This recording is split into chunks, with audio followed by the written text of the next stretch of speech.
उकडी प्रकल्पाच्या घोड शाखेवर डिपेंड असलेल्या शेतकऱ्यांची म्हणजे आंबेगाव तालुक्यातील पिकं होरपळून गेलेली आहे. आज तारीख 14 तारीख आहे. आज पाणी सुटले.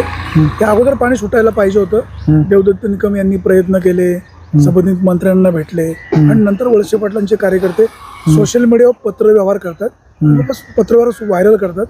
आमच्यामुळं पाणी सुटलं. आता जी पिकं करपलीत, लोकांचे नुकसान झाले, ही जबाबदारी सुद्धा वळसे पाटलांची नाही का?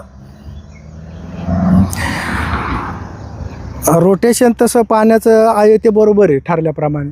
आणि ज्या वेळेला पाटाला पाणी सुटलं पाहिजे या संदर्भात आम्ही सुद्धा 8 दिवसापूर्वी सगळे कार्यकर्ते त्या ठिकाणी पाण्याच्या संदर्भात साहेबांपर्यंत आम्ही गेलो होतो.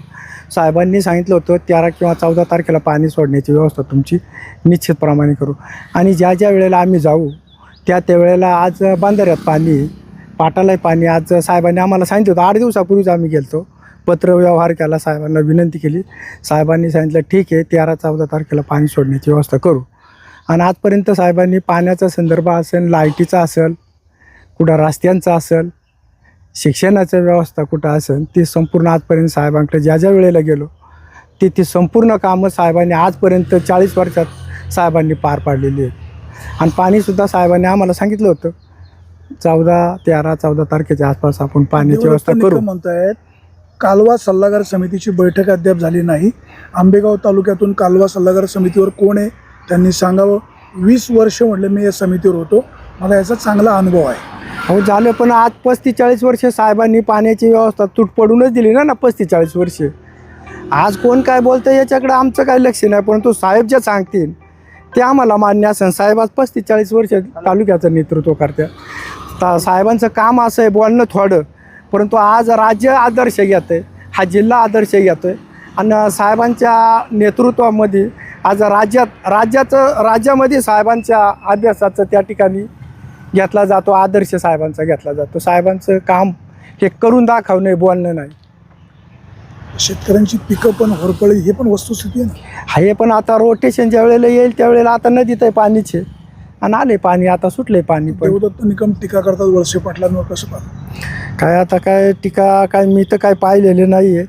पण साहेब जे असं व्यक्तिमत्व आहे वळसे पाटलांना कोणी टीका करू शकत नाही, बोलू शकत नाही. या कर्तृत्वाने ह्या राज्यासाठी फार मोठं काम केलं, जिल्ह्यासाठी काम केलं. आणि हा एकेकाळी तालुका दुष्काळी तालुका होता साहेब. 1989 सालापासून मी पाहतोय गावात रस्तं, लाईट, वीज, शिक्षणाच्या सुविधा काहीच नव्हत्या. ह्या ज्या संपूर्ण सुविधा आणि ह्या तालुक्याचा जो कायापालट झाला ते फक्त एकच नाव दिलीपराव वळसे पाटील साहेब. एवढं वर्ष मंत्री असताना देखील विधानसभेला काठावर पास झाले नाही, म्हणून जनता उभी राहिली ना, साहेबांच्याच पाठीमागे राहिली. अत्यल्प मतांनी विजय झाले ना. तुम्हाला सांगतो फक्त विजय हा महत्त्वाचा असतो. आणि इथून पाठीमागे प्रचंड मतांनी आले आणि या पुढच्या वेळेत प्रचंड मत. आज जिल्हा परिषद पंचायत समितीला पाहिलं ना तुम्ही काय झालं. पंचायत समितीच्या 10 पैकी 8 जागा साहेबांच्या आल्या आणि त्यातही 2 जागा थोड्या मतांनी गेलेल्या आहेत. त्यामुळं काय अडचण नाही. कर्तृत्व, नेतृत्व आणि दातृत्व साहेबांचं लय मोठं आहे. वळसे पाटलांचे एकेकाळी शिष्य राहिलेले देवदत्त निकम आज त्यांना तगडा विरोध करतायत. जनतेचे त्यांना पाठिंबा पण आहे. पण आता शेवटी जनता निर्णय घेतीच ना.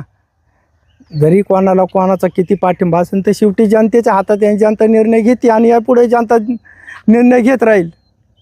आता घोडशाखा कालव्याला जे पाणी सुटलं हे वळसे साहेबांमुळं का देवदत्त निकम? 8 दिवसापूर्वी आम्ही पत्रव्यवहार केला, साहेबांच्या निदर्शनास आणून दिलं. अगोदर आम्ही बरं का साहेबांकडं आम्ही पत्रव्यवहार तर केलाच बरं का. आणि खाजगीत सुद्धा साहेबांना आम्ही सांगितलं का साहेब पाण्याची अत्यंत गरजच आहे. साहेबांनी बघा नदीत आज पाणी आहे आणि पाटालाही साहेबांनी आम्हाला सांगितलं. आम्ही 8 दिवसापूर्वी भेटलो सगळे. साहेबांनी सांगितलं व्यवस्था करतो पाणी सोडण्याची, जेवढं शक्यतो लवकर सोडता येईल तेवढं लवकर सोडण्याचा प्रयत्न करतो. 13-14 तारखेच्या आसपास पाणी सोडू साहेबांनी सांगितलं. आणि आज सकाळी 14 तारखेला 7 वाजता पाणी सुटलेलं आहे. साहेबांनी आजपर्यंत आम्ही ज्या ज्या वेळेला गेलो ना त्या वेळेला साहेबांनी कधीच मागं पाठवलं नाही. त्याच्यामुळं पाण्याचा काही विषय नाही. साहेबांनी पाण्याचं आमचं काम केलेलं आहे. आजही पण पाणी असेल, लाईट असेल, संपूर्ण गोष्टी मुबलक आहेत, काही अडचण नाही. आपल्या कालव्याला जे पाणी आले ते नामदार साहेबांच्यामुळं आलेलं आहे. कारण साहेबांनी 6 तारखेला आम्ही गेलो होतो तेव्हा शब्द दिला का आम्ही 13-14 तारखेपर्यंत पाणी सोडू आणि तो शब्द साहेबांनी पाळलेला आहे. त्यामुळं कोणी याचं श्रेय घ्यायचं कारण नाही. कारण ही गोष्ट फक्त वळसे पाटील साहेबच करू शकतात.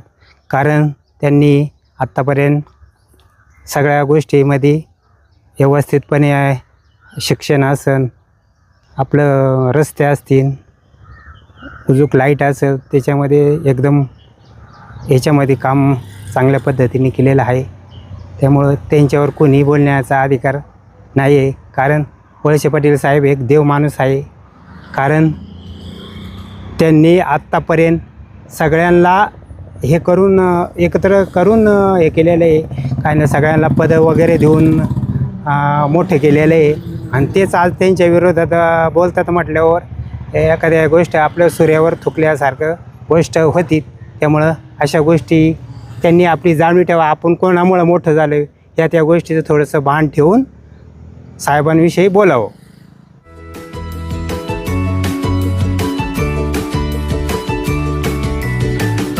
बातम्या शेतीच्या, बातम्या मातीच्या, बातम्या अन्यायाच्या, गुन्हेगारीच्या,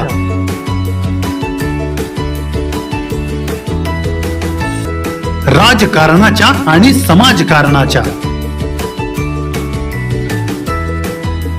शोषणाविरुद्ध बुलंद आवाज, जनसामान्यांच्या हुंकाराची गाज, सत्कार्याला प्रोत्साहन,